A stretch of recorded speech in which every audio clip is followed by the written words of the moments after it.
Today I'm going to cover the Unit 4A review. I'm just going to go through it problem by problem and give you a chance, you guys a chance to try them on your own. So, number one, we want to convert each angle from degrees, minutes, and seconds into decimal form.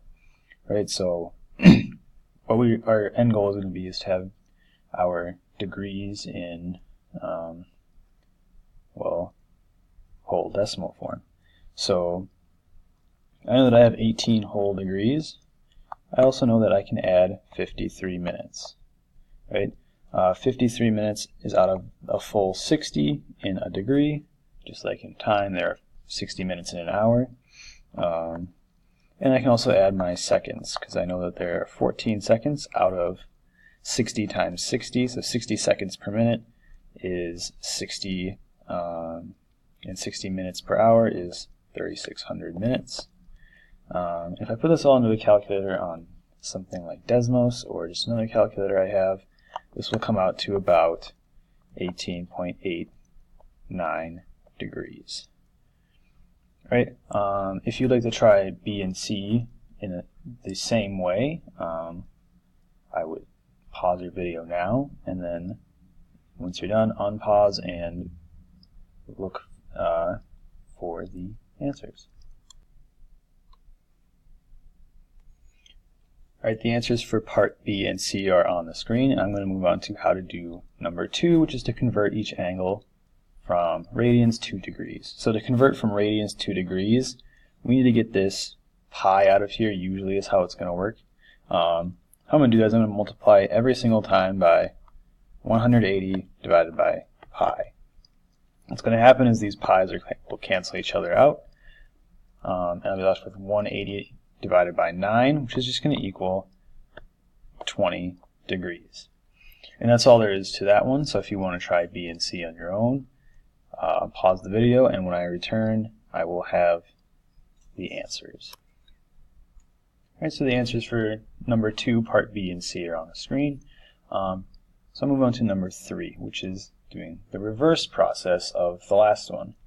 Alright, so since it's the reverse, we're going to do the exact opposite. Instead of multiplying by 180 over pi, we're going to multiply by pi over 180 to go from degrees to radians. Because radians we've usually seen in class are in terms of pi. So I can just do this simple in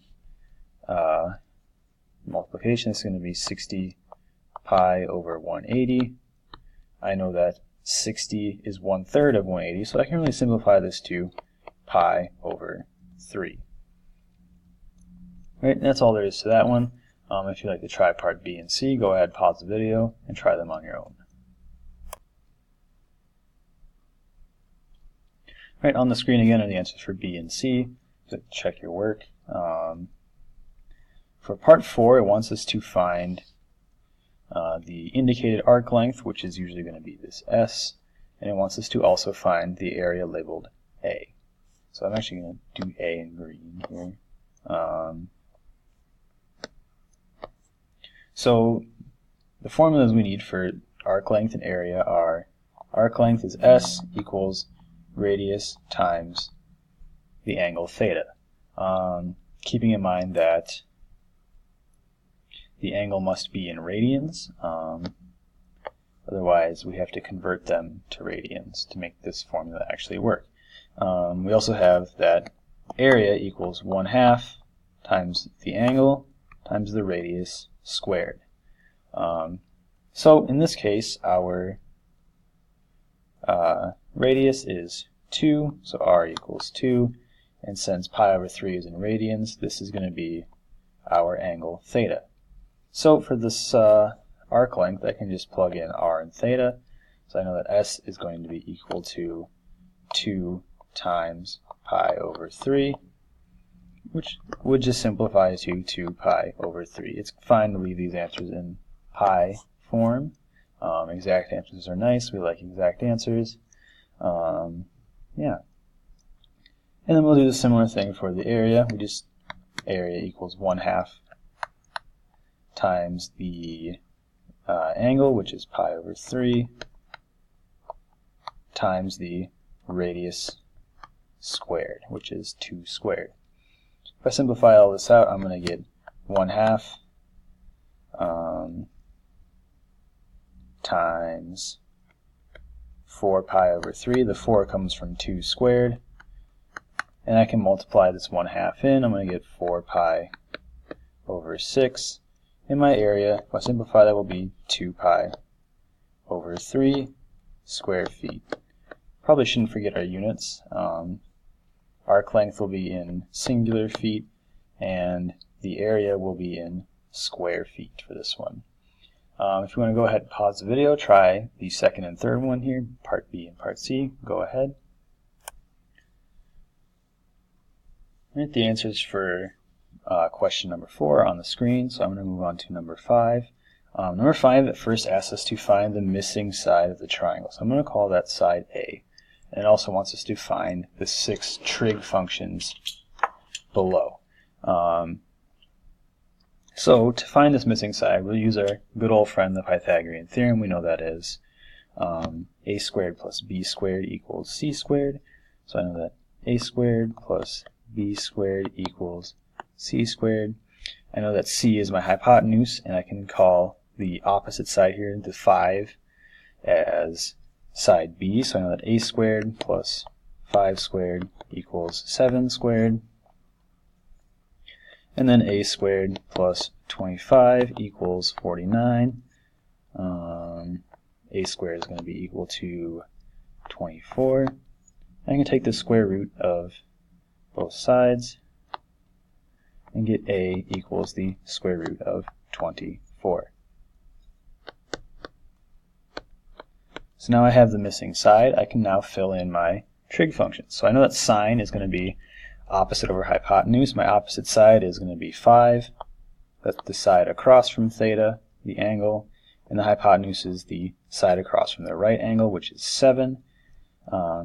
Cosecant is simply the reciprocal of sine, or 1 divided by sine, so I can just flip that fraction over and say 7/5.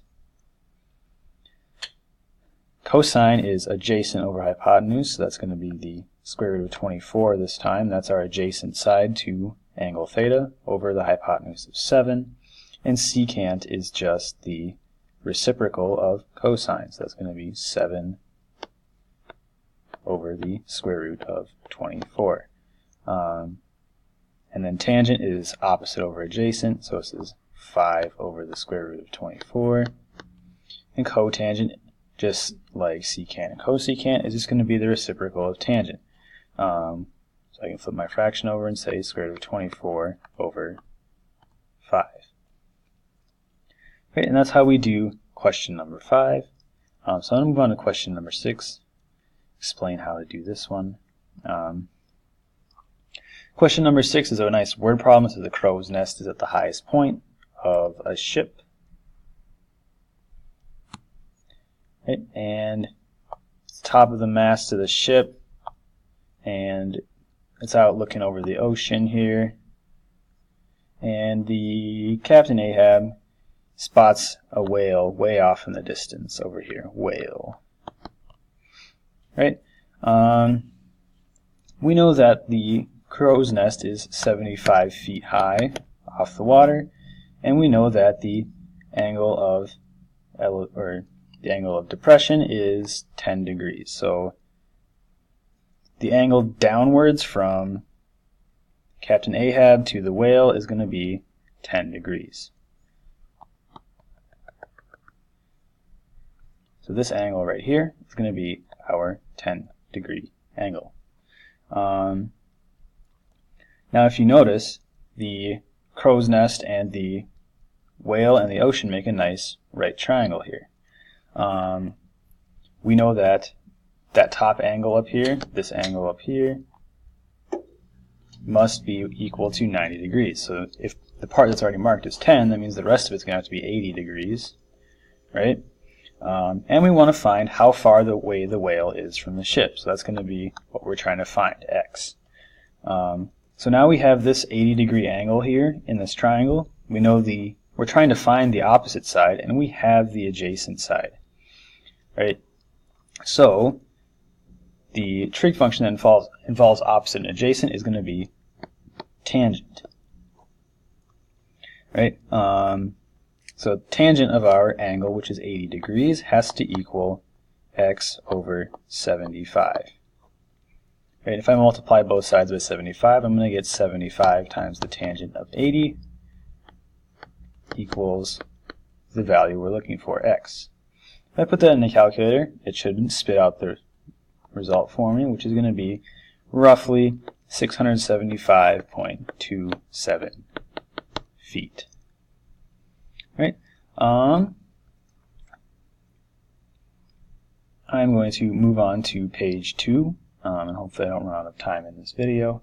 But this page is to be done without a calculator. So if we want to sketch an angle in standard position, the key to this is that the starting side, the initial side, must be along the x-axis there, and we have to go around in a counterclockwise direction until we get to 330 degrees, which is right there, between 270 and 360. Right, so this is in quadrant number 4. Right, and if we remember our acronym ASTC, we can figure out which trig functions are actually positive here. So the C stands for cosine, which means cosine is going to be one of those. It also does hint at the fact that cosine's reciprocal, secant, is also going to be positive. Yeah. So to find our reference angle, theta prime, this is just how far away it is from the horizontal axis. So in this case, how far is it from 360 degrees, which is a simple 30 degrees. Because 360 minus 330 is just 30 degrees. So the reference angle is going to be 30 degrees. And we want to find the exact value of the cosine of 330 degrees. Right? So we know cosine is going to be positive because it's in quadrant 4. So we can use simply just the cosine of our reference angle, 30 degrees. Right? And if we think back to our unit circle, this will help us find an answer of the square root of 3 over 2.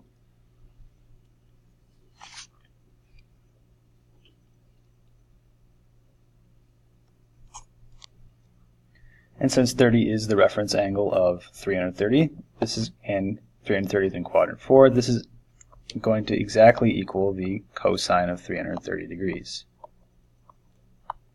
Right? We'll move on to question number 8.